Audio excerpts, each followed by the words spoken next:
আসসালামু আলাইকুম। এটা হচ্ছে আমার যশোরের লতিরাজ বাড়ি একের ক্ষেত। দেখুন কি পরিমাণ ফলন আসছে।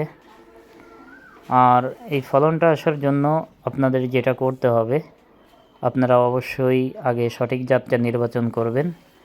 তারপরে হচ্ছে ভালো একটা জমি নির্বাচন করে তারপরে এই লতিরাজ চাষ করবেন। তাহলে দেখবেন যে আপনাদের গাছে এরকম ফলন আসছে। আর যারা নিয়মিত আমার এই চ্যানেলে ভিডিও পেতে চান বা লতিরাজ সম্পর্কে যে বিভিন্ন পরামর্শমূলক ভিডিও দিয়ে থাকি, এগুলো যদি আপনারা সবার আগে পেতে চান অবশ্যই চ্যানেলটি সাবস্ক্রাইব করে আমাদের সঙ্গে থাকবেন। যারা লতি কচু চাষ করতে চাচ্ছেন বা করবেন, কিভাবে করবেন আজকে সম্পূর্ণটি তুলে ধরব। আমরা আজকে লতি কাটবো না, আমরা আগামীকাল লতি কাটবো। আর লতি কাটার পূর্বে আমরা জমিতে কী রকমের পরিচর্যা করি, যেমন এই যে চারাগুলো থাকে, চারাগুলো কেটে দেই, শুকনা ডাগা থাকলে সেগুলো ভেঙে দিই, যাতে লতি কাটতে আমাদের সমস্যা না হয়। দেখুন আমাদের কাছে কি পরিমাণ ফলন আসছে। আর যারা লতি কচু চাষ করতে চান অবশ্যই আপনারা পানির ব্যবস্থা রাখবেন। এই যে দেখুন আমাদের কত বড় গাছ হয়েছে, এখনও আমরা যেইভাবে জমিতে পানি দিই, কারণ জমিতে যদি পর্যাপ্ত পরিমাণ রস থাকে, পানি থাকে, তাহলে এই লতিগুলো দ্রুত বড় হয়। এই জন্য যারা লতি কচু চাষ করতে চান এই দিকে একটু ভালোভাবে খেয়াল করবেন, যাতে আপনাদের জমিটা সবসময় ভেজা থাকে, কাদাযুক্ত থাকে। কারণ এই যে দেখুন আমাদের লতিগুলো সব মাটি ফেড়ে বের হয়েছে। তো আপনার জমি যদি শক্ত থাকে তাহলে কিন্তু এরকমের লতির ফলন আসবে না। এই জন্য আমরা যারা লতি কচু চাষ করতে চান তাদেরকে সবসময় বলি যে আপনারা সেচের আওতায় আপনারা লতি কচুটা চাষ করবেন, তাহলে দেখবেন যে আপনাদের ফলন এরকম হয়েছে। আর এরকম ফলন আসার জন্য কিছু ট্রিটমেন্ট দিই আমরা, যে ট্রিটমেন্ট দেওয়ার ফলে এরকমের লতি আসে। তাই যারা লতি কচু চাষ করতে চাচ্ছেন বা চাষ করবেন, আপনাদের যদি কোনো চারা বা কোনো রকম পরামর্শ প্রয়োজন হয়, আমাদের স্ক্রিনে দেওয়া নাম্বারে আপনাদের যোগাযোগ করতে পারেন। আমরা আপনাদেরকে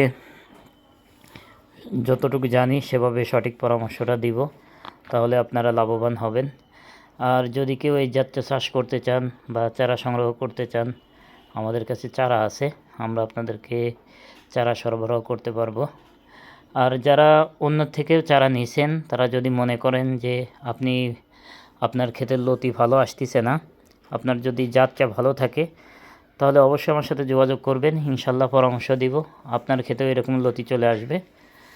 সুতরাং আমরা শুধু আপনাদের সহযোগিতার জন্য আমাদেরকে সবসময় আপনি পাবেন।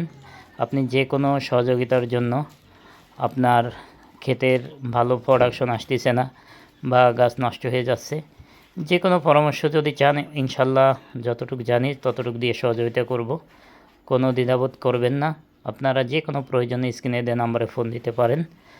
আর যারা এখন লতি কচু চাষ করতে চাচ্ছেন তাদেরকে বলবো যে আপনারা লতি কচু চাষ করার পূর্বে অবশ্যই ভালো একটা জমি নির্বাচন করবেন।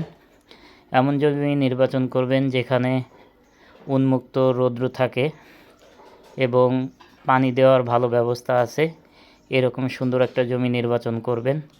কারণ হচ্ছে অনেকেই আমরা লতি কচু চাষ করি কিন্তু ভালো জমি নির্বাচন করি না। লতিটা হচ্ছে এমন একটা ফসল যেটা আপনি ধানের থেকে 5-6 গুণ লাভ করতে পারবেন।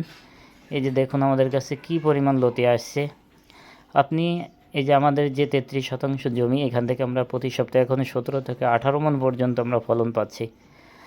তাই যারা এরকমের উচ্চ ফুলের ফসলটা চাষ করতে চান অবশ্যই আপনারা দিক খেয়াল রাখবেন যে আপনারা জমিটা ভালো দেখে নির্বাচন করে তারপরে জমিটা সুন্দর করে প্রস্তুত করবেন।